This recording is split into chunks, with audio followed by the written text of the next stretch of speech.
여러분 반갑습니다. 오늘도 새벽 돌베개에 나오신 모든 성도님들을 주님의 이름으로 환영합니다. 제 수요일로 또 사순절이 시작되는 또 그런 날이기도 한데요. 오늘부터 또 사순절을 잘 보내고 또 마가복음의 말씀 묵상하면서 이 하루도 잘 살아가는 우리 모두가 되기를 바랍니다. 오늘 우리에게 주시는 하나님의 말씀은 마가복음 3장 1절로 2절까지의 말씀과 10절, 13절로 15절까지의 말씀입니다.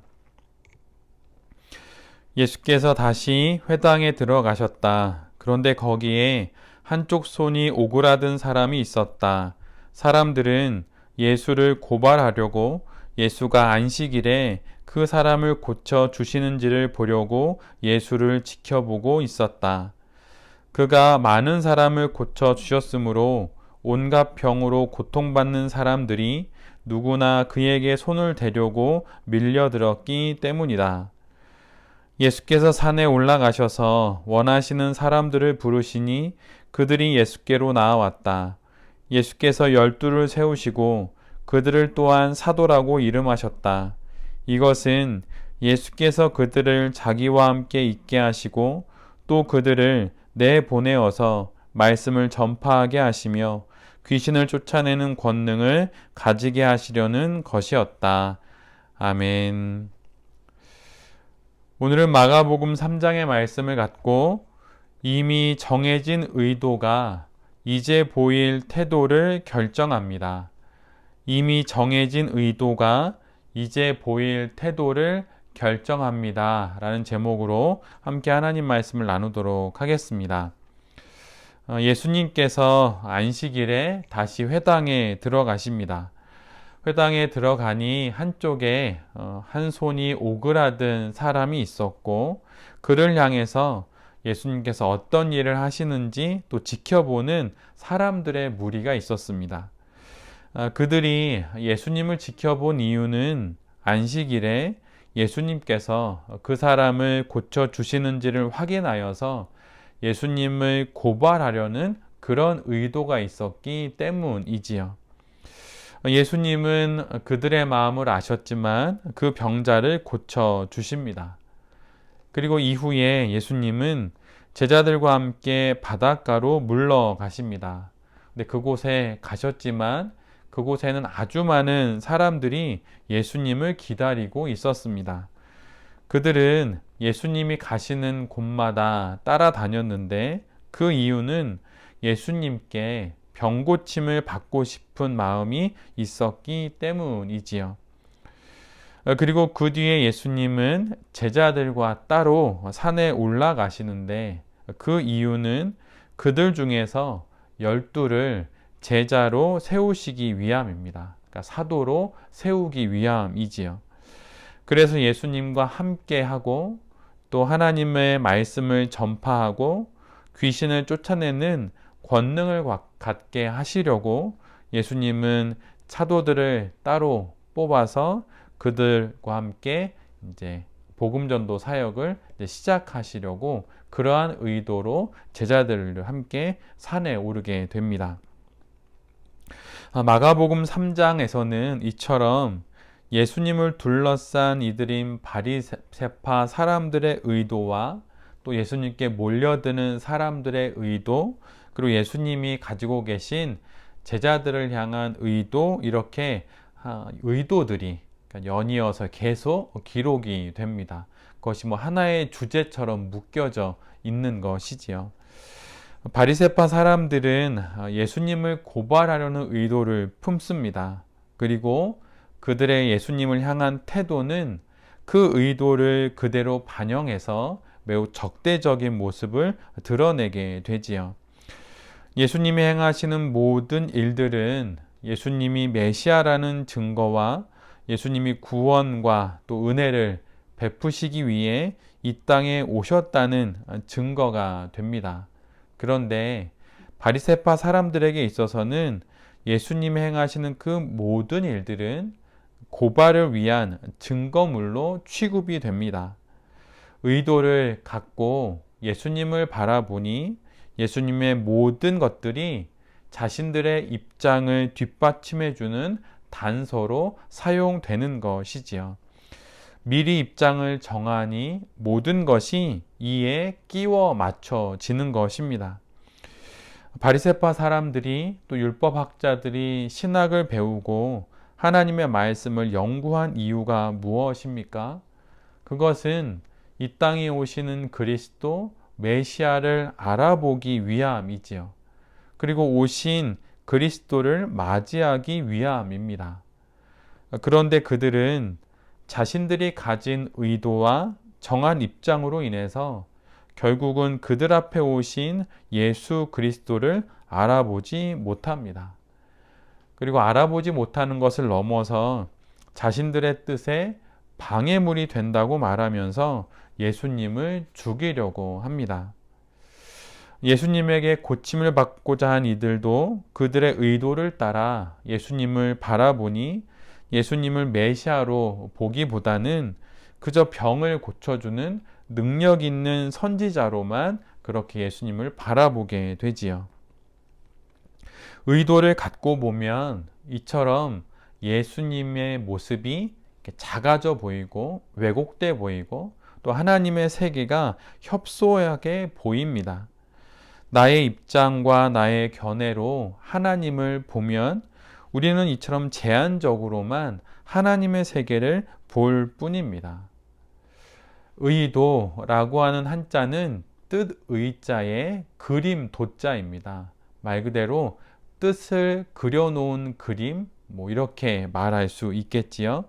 내 뜻의 그림을 그리는 것, 그것이 바로 의도입니다.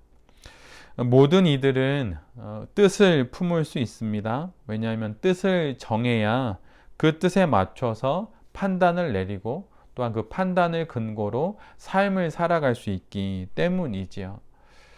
그렇다면 성도가 품어야 하는 뜻이 무엇입니까? 예수님께서 12제자를 세우시는 그 뜻이 바로 우리가 품어야 할 뜻입니다.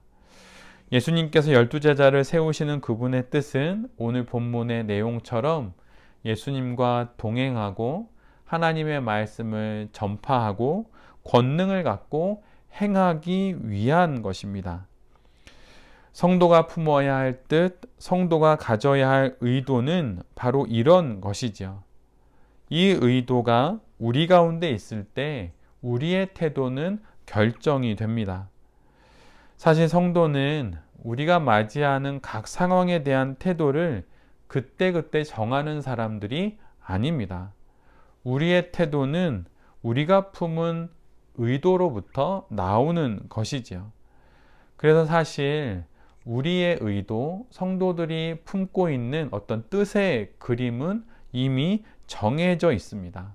달리 말하면 그 의도에 따라서 상황에 따라 보이게 될 우리의 입장이나 우리의 어떤 사건에 대한 태도는 미리 정해져 있다는 것이에요.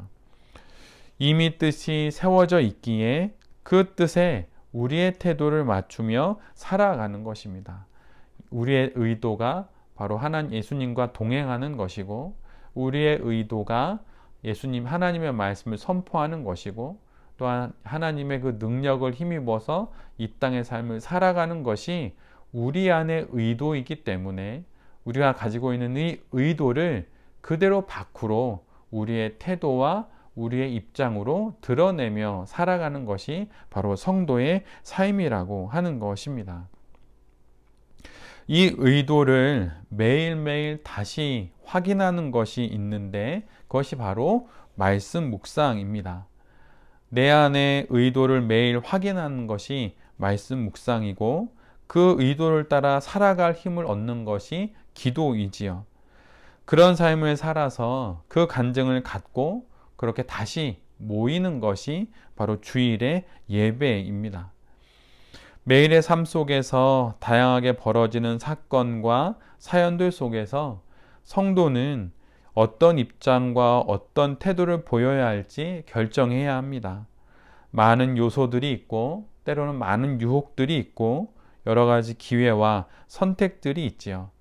그러나 성도들에게는 그 일들이 그렇게 많이 복잡하고 혼란스럽지 않습니다.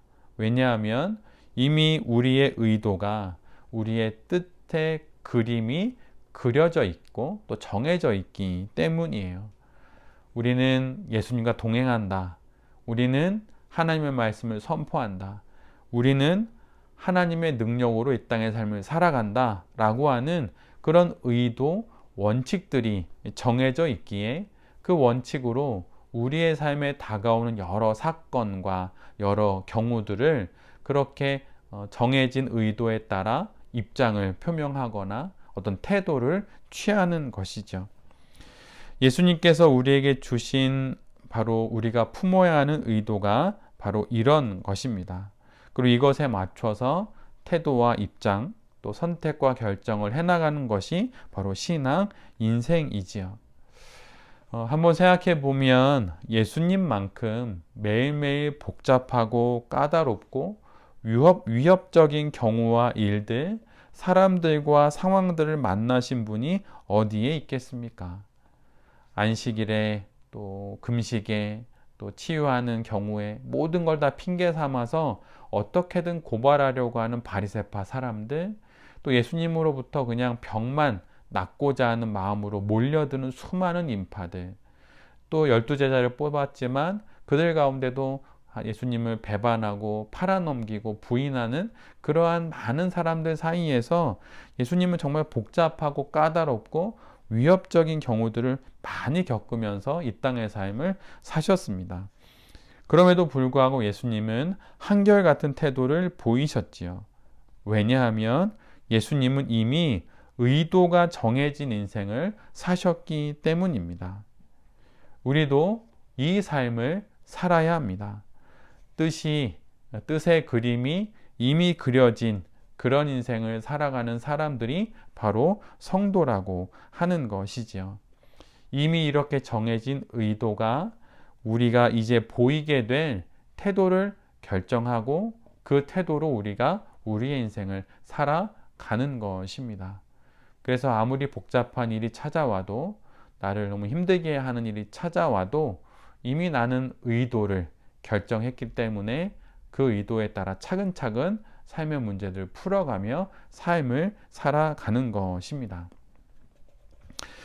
이 말씀을 잘 기억하면서 우리의 삶에 다가오는 많은 문제들을 차근차근 잘 풀어가면서 또 신앙 인생을 걸어가는 우리 모두가 되기를 바랍니다. 다시 하루를 살아갑니다. 그리고 오늘이 제 수요일이지요. 또 사순절이 시작되는 날이기도 합니다. 이미 정해진 의도를 이제 보일 태도를 결정하면서 오늘도 사순절의 기간도 잘 보내면서 신앙 인생을 살아가는 우리 모두가 될 수 있기를 간절히 기도드립니다. 아멘. 기도하겠습니다. 주님, 예수님이 품으신 그 의도를 우리도 품기를 원합니다. 의도가 정해진 삶을 따라 태도와 입장을 취하고 선택과 결정을 하며 살아가는 우리 모두가 되게 하여 주시옵소서. 다시 하루를 살아갑니다. 그리고 오늘부터 사순절의 시작입니다. 우리 안에 심어주신 하나님의 의도를 따라 이 기간을 거룩하게 보내는 우리 모두가 되게 하여 주시옵소서.